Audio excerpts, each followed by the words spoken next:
Welcome back to the channel, everyone.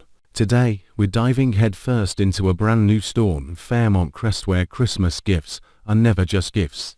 Business meetings can turn into battlefields, and the video that seems harmless can be enough to shatter the reputation of an entire dynasty. If you think Beyond the Gates 2025 is only revolving around love and jealousy, this episode is about to prove the opposite. This is a game of power, betrayal, and traps laid right under the glow of luxury lights. Chelsea and Court are about to walk into Fenmore like they're stepping into a death sentence. Donnie is setting her sights on Isaiah in a way only she can. And behind it all, there's Bill, there are secret deals, there are debts no one wants to admit. Before we begin, don't forget to hit like to support the channel, subscribe, and turn on notifications because I promise you, what's coming next will make you ask yourself, who is the one truly pulling the strings of all Fairmont Crest? Derek stepped into the days without Ashley like a man stripped of something he believed was his by right. He hadn't just lost a fiancée, he'd lost the mirror that reflected his power and the winner's image he wore so effortlessly in Fairmont Crest. Every morning, Ashley's absence wasn't a simple void. It became a humiliating reminder that she dared to move forward while he was left suspended between bitterness and panic. He told himself he still controlled the narrative, that as long as he spoke first, acted first, showed up first, he wouldn't be the one abandoned. That was why he went to Ashley's mother as an opening strike. It looked impulsive, but underneath was a predator's instinct. Derek wanted to frame Ashley as the heartless one in her own family's eyes, to plant a seed of doubt so that any new step she took would be judged through suspicion. He said what he needed to say before Ashley could even open her mouth, as if he were seizing ownership of her life story again, as if the truth only mattered when it came from him. When Ashley found out, her hatred didn't explode loudly, it hissed cold and sharp. She understood Derek hadn't come to end things, he'd come to stamp them. And from that moment on, what remained between them wasn't love or loyalty, but a toxic tug of war, where the more desperate Derek became, the more he wanted to drag her down with him. When Ashley chose to sit across from Grayson at Orphe Jeans in broad daylight, she thought she was choosing a rare kind of normal, light, passing strangers, a rhythm of life that no longer had to flinch at the shadows of the past. But Derek turned normal into a stage. He inserted himself as if it were his natural right, pulled out a chair, and placed himself between them with deliberate arrogance. The discomfort wasn't in the act of sitting down, it was in the message. Derek wanted to test Ashley's reaction in public, to see if she still feared him, still carried the habit of yielding, still wrestled with that old, poisonous feeling that she owed him something. He watched every blink, every breath, like a man measuring the strength of an invisible rope. To Derek, 1 second of hesitation would be enough to convince him there was still a door open. To Ashley, it was the moment she finally saw how she had been manipulated. Derek wasn't refusing to lose because he loved her, he was refusing to lose because he couldn't bear the humiliation. Grayson was the variable that made everything sharper. He showed up in the most public place, at the exact moment, steady enough not to be pierced by Derek's provocation, but firm enough not to step aside. In Derek's eyes, Grayson wasn't merely the new man, he was the thief of the crown, the reason Derek could become a joke in the community. Derek could read an infuriating confidence in Grayson's gaze, and his anger wasn't pure jealousy as much as the reaction of someone terrified of being exposed as weak. But was Grayson truly just a sincere newcomer? Or did he anticipate Derek's appearance and intentionally place Ashley somewhere with witnesses, forcing Derek to restrain himself? If it was strategy, Grayson might be protecting Ashley in a practical way, but he might also be using her as a piece in a bigger game, a game of reputation, power, or some other motive tied to Fairmont Crest. Being on time is sometimes not fate, but design. By Thursday, the confrontation escalated like a string pulled to its limit. Ashley intervened not because she still cared for Derek, but because she understood his mechanism. The more cornered he felt, the more likely he was to explode in a self-destructive way that would take others down with him. She feared violence, feared scandal, feared careers and dignity being torn apart in front of an audience. But deeper than that was a fear she hated admitting. The fear that she could be triggered back into her old sense of responsibility, rushing to save Derek out of a habit that had been programmed into her. Derek knew that. He knew Ashley's instinct was to step between people, to cool the fire. And he used it like a trap. One light shove, one collision, just enough for a camera to capture. Enough for a manager to rush over. Enough for the story to shift from argument to incident to case. In a split second, the air could change color. From a lover's quarrel to a legal threat. From a triangle to a scandal whispered through the entire community. The most dangerous part was that Derek didn't need to win with logic. He only needed to create a moment Ashley couldn't escape without guilt. If she stood between the two men, would Derek deliberately hurt himself or fall?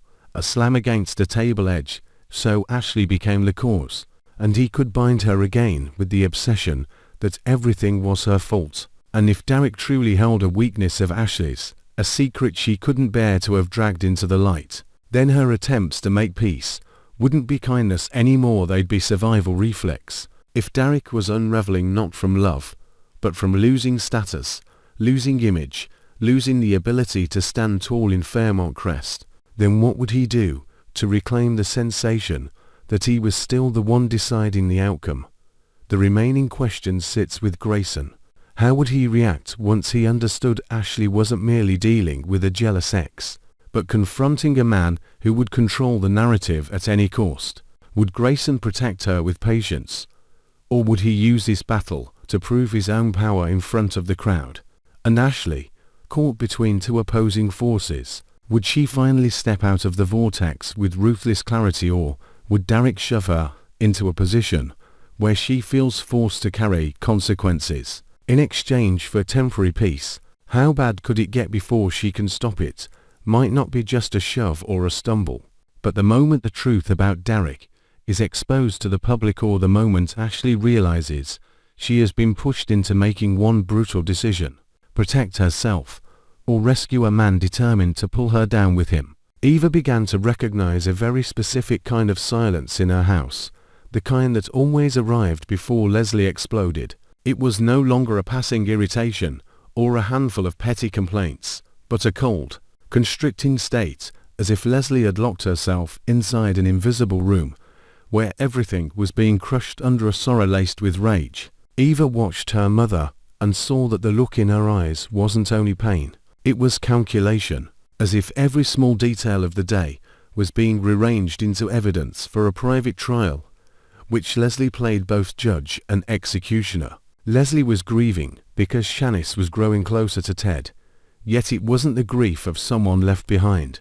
It was the irritation of someone about to lose control, someone watching a door slowly close and realizing she could no longer wedge herself inside. What made Eva's skin go cold was that Leslie wasn't venting in the usual way. She stayed silent so long, and when she finally spoke, each word felt dragged from the darkest place in her, where fury could take root and bloom into ruthless decision. The longer Eva observed, the less convinced she was that Shanice and Ted were the only trigger. Something deeper was warping Leslie from the inside. The closer Shanice became to Ted, the more chances Ted had to brush against the buried corners Leslie had worked so hard to seal. Ted wasn't just the man Shanice trusted.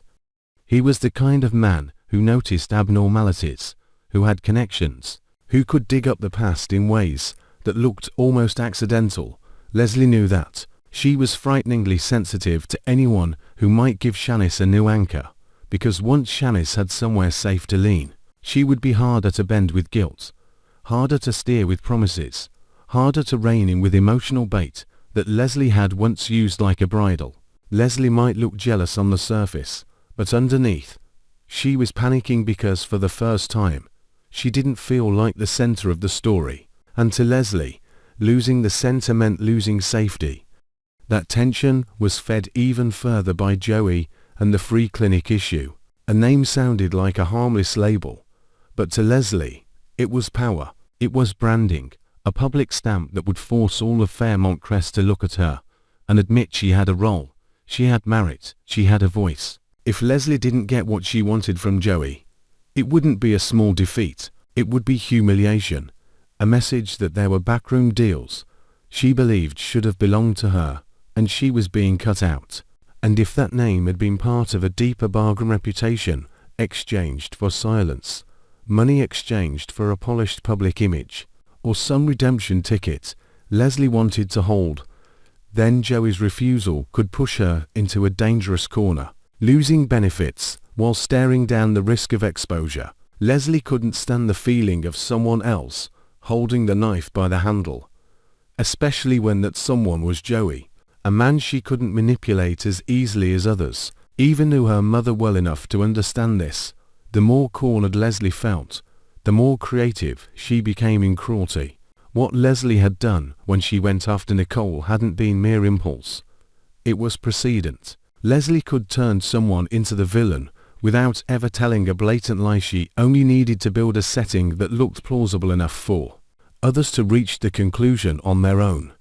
She could plant a small misunderstanding and let it blossom into a larger suspicion. She could bait the media with a few perfectly timed coincidences. She could make Shanice believe Ted was exploiting kindness, that the closeness wasn't clean, that Ted had another motive. If Leslie upgraded her tactics, the target wouldn't be a personal argument anymore. It would be Ted's credibility, his work, and his bond with Shanice. And once credibility collapsed, Shanice would automatically slip back into uncertainty. Easier to pull toward Leslie exactly the state Leslie was starting to lose. Eva was trapped in a brutal inner war. She feared her mother, but she also feared betraying her. For years, Eva had lived in a grey zone where affection was mixed with fear and obligation. She knew she owed Leslie, at least. She had been taught that she owed her.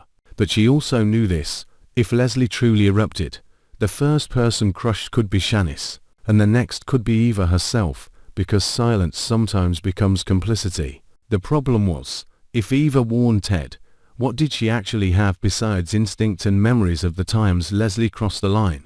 Would Ted believe her, or dismiss it as excessive worrying? If Ted didn't believe her, the warning could rebound, turning Eva into a liar, drawing Leslie's attention and punishment. But if Eva said nothing, she would have to live with the moment everything slipped out of her hands like a disaster she had seen coming. The danger pushing Leslie to the edge of fury could be coming from multiple directions: Ted nearing her past, her grip on Shanice loosening, Joey blocking her access to advantage, or worse, someone using the clinic itself to pressure her into silence. If there was a secret bargain between Leslie and Joey, was Joey holding something that kept Leslie from breaking free? And if Leslie decided to strike back, which target would she choose first to trigger a domino effect? Would she hit Shanice through her trust, or hit Ted through his honor? Would Leslie be willing to sacrifice even her own daughter, turn Eva into a shield or a pawn just to keep power? Eva wasn't simply worried anymore. She felt like she was standing at a crossroads. Either stop her mother by setting herself on fire, or stay quiet and let everything become a public catastrophe. And the largest question kept pounding inside her like an alarm bell: if Leslie moves this time, will anyone still be clear-headed enough to stop her before she crosses the point of no return? All day long, Bill lived in an uncomfortable, feverish state, as if Donnie's kiss was still clinging to his skin, both intoxicating and terrifying. He told himself it was just a misstep, a reflex born of old memory. But the more he tried to explain it away, the more his confusion hardened into a slow, simmering anger. Bill hated being pulled off the orbit of the man in control, hated the fact that a single brush of lips could make him careless, and deeper still, he hated the truth that a part of him had enjoyed it. Donnie might truly love him, but Bill understood the nature of the games in Fairmont Crest. Sometimes a kiss isn't affection, it's a test of power. Donnie was testing whether he still belonged to her, whether she could still wake him out of his new marriage with one simple move. Bill could feel the trap, yet the most dangerous part of it was that he didn't fully want to avoid it. He started cutting down his time at home, dodging Haley behind work excuses, and when he couldn't dodge her, he pretended to sleep like a coward, hiding in the darkness of his own bedroom. Not only to avoid her, Bill was afraid Haley would notice the tiny signs he couldn't fully control. A text that arrived too late, a schedule with suspicious gaps, an unfamiliar perfume on his shirt, the restless twitch that hit him whenever his phone buzzed. Pretending to sleep was Bill's way of buying time, as if delay could dissolve the truth on its own. But the delay itself was like a silent confession, and Haley was not the kind of woman who would endure emotional abandonment forever. Haley began to get pushed into the mental emptiness Bill was creating, and that emptiness was more dangerous than any argument. If she confronted him with anger, Bill could still use charm to soothe her or redirect the tension. But if she went quiet, if she started watching, started remembering, started investigating, Bill would be facing a much colder kind of counterattack. Haley could turn the pain of being left behind into fuel, turn emotion into strategy. She could re-examine everything Bill had ever said, promised, signed. She could quietly build legal and financial advantage, because in their world, love and money always lived in the same file folder. And the more Bill claimed he didn't have time, the more he resembled a man hiding a secret track that didn't only involve Donnie. It could be a new arrangement, a Fenmore-style entanglement, a gift wrapped in conditions, a meeting that, if exposed, would trigger a chain reaction. Bill began to realize he was opening too many doors at once, and even a small gust of wind could blow them all wide open. Meanwhile, Vernon was fighting a different battle, quieter but exhausting. He stood beside Anita in a cancer fight like a man clinging to the only thing he still believed he could control, his wife's safety. Vernon's overprotectiveness wasn't just love, it was fear of losing control, a face of illness. Every time Anita weakened, Vernon felt insulted by fate, as if his power to protect his family were being stripped away. So he tightened his grip, decided more, monitored every symptom, every appointment, every medication. But Anita reacted like someone being suffocated. She didn't want to be treated like a body to manage, didn't want to be reduced to a medical schedule. Her resistance might come from a need for autonomy, but it might also come from hiding something, a worsening symptom, an alternative treatment choice, a decision she feared Vernon would never accept. The more he questioned her, the more she retreated into silence, and the more silent she became, the more impatient Vernon grew, the more easily irritation rose out of helplessness. Bill went to Vernon, intending to revisit old memories, as if the past could soften the cracks of the present. He wanted a moment of human warmth, a way to prove that amid failed marriages and bad choices, he still had a thread connecting him to this family. But Vernon answered him with contempt, and it hit Bill like a slap. In Vernon's eyes, Bill wasn't there for love or loyalty. Bill was there to buy forgiveness, so he could chase Donnie with a lighter conscience, or worse, to use kindness as a shield to cover the betrayal circling him. Vernon was too tired to accept Bill's perfectly timed performances, and he might suspect Bill was one of the forces damaging Anita's peace at the exact moment she needed it most. A woman fighting cancer cannot withstand endless emotional storms. If Bill brought storms, Vernon would see it as a crime. Their confrontation became difficult not only because of pride, but because both men were being pushed to the brink. Bill wanted to help, but he didn't know whether he was helping out of genuine care or simply trying to feel forgiven, so the guilt would quiet down. Vernon needed help, but he could interpret Bill's money and influence as an insult, as if Anita were being turned into a project for Bill to fix his penance. The tension could ignite from something that seemed small, a treatment decision at the hospital, a medical bill, a schedule Bill tried to rearrange, or a single question about Donnie that made Vernon erupt. If Vernon noticed signs that Bill was slipping away from Haley, he would see it as moral filth, a selfishness he couldn't tolerate, while Anita was fighting day by day, and Bill, cornered by Vernon, might react by instinct in the ugliest way: denial, anger, or a careless slip that revealed what he had been trying to hide, turning a private clash into the risk of public exposure. Most dangerous of all was that both men were masking fear with anger. Bill feared being seen as a betrayer, feared losing control, feared Haley flipping the entire board. Vernon feared losing Anita, feared helplessness, feared watching the family fracture while he no longer had the strength to hold it together. And between them sat a chain of questions waiting to detonate.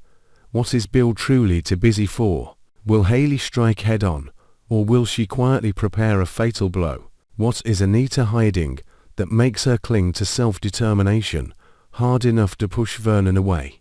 And more importantly, if Bill tries to help Vernon with power and influence, will it salvage a piece of the family, or will it only confirm Vernon's belief that Bill is still manipulating everything, as if it were a habit he can never break? Thursday morning opened like a glossy surface of ambition, everyone trying to look calm and professional, while beneath the polished outfits their nerves were stretched so tight that a single pointed remark could detonate into an explosion. The Dupree women arrived with the posture of people who held power, yet in each of their eyes lived a different kind of vigilance, as if they all understood that the meeting at Fenmore wasn't merely about business. It was a test of loyalty, of the ability to keep secrets, and of who would be chosen to carry the risk when things turned ugly. Chelsea and Cott prepared for it like stepping into a ring. For Chelsea, it was a chance to prove she wasn't just someone Bill had handed good fortune to. For Cott, it was the place where she saw Fairmont Crest's cruel truth most clearly. Business is never purely business, it is always fused to power, pride, and favors with price tags. That was why Bill's Christmas gift to Chelsea could no longer feel innocent. It carried the scent of a hidden pact, a thread so thin yet capable of tightening like a noose. Chelsea tried to tell herself Bill meant it as goodwill, that he genuinely wanted her to make real progress. But even she could feel the quiet growth of indebtedness. When a man like Bill gives a large gift, he rarely gives it just to please. He gives it to leave a mark he can point to later, when he needs to remind someone that he opened the door, and the person who walks through should know how to pay it back. The deeper Chelsea stepped into the Fenmore deal, the more she faced an uncomfortable question. Was she working for the family, for her own future, or was she unknowingly following a map Bill had already drawn? Cott could see that confusion and didn't fully pity it. She understood the trap of gifts. They make the receiver feel chosen, when in reality they've been placed in the easiest position to control. The Fenmore meeting grew hotter the moment Lauren Fenmore's name started circulating like shadow, about to step into Fairmont Crest. Lauren wasn't just a business figure. She represented a standard and inherited brand history that dynasties like the Duprees both crave and fear. If Lauren showed up as an investor, she would weigh numbers and potential. If she arrived as a rival, she would hunt for weaknesses to exploit. But the most dangerous version of Lauren would be the one who showed up as a judge of brand morality, someone who could see through the glitter and ask questions about the foundation of the Duprees' power. Then the family secrets, carefully hidden behind galas and charity work, could be brushed by a fingertip. One precise question, one correctly timed file, one coincidence arriving at exactly the wrong moment. And in a family that survives by controlling the narrative, the scariest thing isn't being attacked, it's being forced to explain. On another track, Donnie and Pamela were watching the world through the eyes of opportunists. When they spotted Isaiah from a distance, they immediately understood he was the kind of face that could pull attention, pull the media, pull heat toward their upcoming modeling project. But Donnie's approach was never as simple as a work offer. She had a talent for turning a proposal into a light psychological assault, pressing on the hunger to be recognized, provoking curiosity about a life that looked bigger, shinier, more dangerous. Isaiah was content at Banneker, and that only made Donnie want him more. For Donnie, contentment is often something that needs to be broken, because only when someone leaves their safe zone do they become a truly useful card. She could persuade with money, but money was only the outer layer. What Donnie was truly skilled at was sketching a future that made people feel ashamed of their present. And if Isaiah refused, the risk was that Donnie might use the kind of method only Donnie would use, in a way that sparked controversy, pushing the story into public view. dragging Isaiah into a spotlight he never asked for. Then scandal wouldn't need to begin with guilt. It would only need to begin with a misunderstanding shaped on purpose. If Isaiah stepped into the modeling world, who would lose the most? It could be him, as his image got exploited, and his private life peeled open like merchandise. It could be Banneker, if the public started asking why an employee who was content was pulled away. Was there a crack, pressure, something being covered up? And it could also be some buried detail in Isaiah's background, something no one digs for in ordinary life, but under fashion lights and media cameras becomes irresistible bait. Donnie didn't necessarily need to know what the secret was. She simply had an instinct for where something might fracture. And that instinct made Pamela both impressed and uneasy. All these threads began to touch in a way that felt ominous, because Fairmont Crest was already fractured by public scenes and uncontrolled rage. Derek's disruption at the restaurant wasn't only romantic drama. It could become a viral video, weaponized at the perfect moment to serve a PR strategy or a reputation hit. A brand like Fenmore despises chaos tied to a partner's image, and if Chelsea or Cott were even indirectly linked, a business meeting could transform into a crisis management meeting that would give Bill even more reason to step in as the fixer, even more reason to remind Chelsea that his Christmas gift wasn't just an opportunity, it was a life raft, and anyone who clings to the raft must listen to the one who threw it. Meanwhile, Leslie's instability hovered like a black cloud over every storyline. If Leslie's fury erupted at the wrong time, it could accidentally pull in people who believed they were unrelated. The free clinic could brush against donors, honorary names, boards that Anita or Vernon once touched. Ted could stumble into a larger war simply by being placed in the role of the man who can investigate, the man who asks too many questions, and with Bill already rattled by Donnie, he would be even more likely to use the Fenmore business as a distraction from Haley, only for Haley or Vernon to spot the weakness and strike back. A wife abandoned emotionally doesn't always scream. Sometimes she goes silent in a way that's terrifying. And that silence often comes with a plan. And then there was Eva, trapped between the instinct to protect and the fear of betraying her mother. If Eva warned Ted, would Ted believe her? Or would he think Eva was manipulating things to separate him from Janice? If Ted didn't believe her, Eva could become a liar in the eyes of the person she was trying to save, and Leslie would have even more reason to tighten her grip. But if Eva stayed silent, she could become an unwilling accomplice when Leslie finally struck, and guilt would crush her the moment the truth shattered. In a place like Fairmont Crest, every hard decision has a price, and the price is rarely paid immediately. It gets written down as debt, waiting for the right moment to be collected. What's terrifying is that all these gifts, invitations, meetings, public videos, and suppressed rages are beginning to assemble into a larger picture. Who's truly setting a trap for whom in the Fenmore deal? What role will Lauren step into Fairmont Crest as, and what will she see that others desperately want hidden? Is Isaiah unknowingly becoming bait for a reputation war he doesn't understand? And most of all, when everyone is pushed to the edge, who will be the first to cross the moral line only to drag all of Fairmont Crest sliding after them?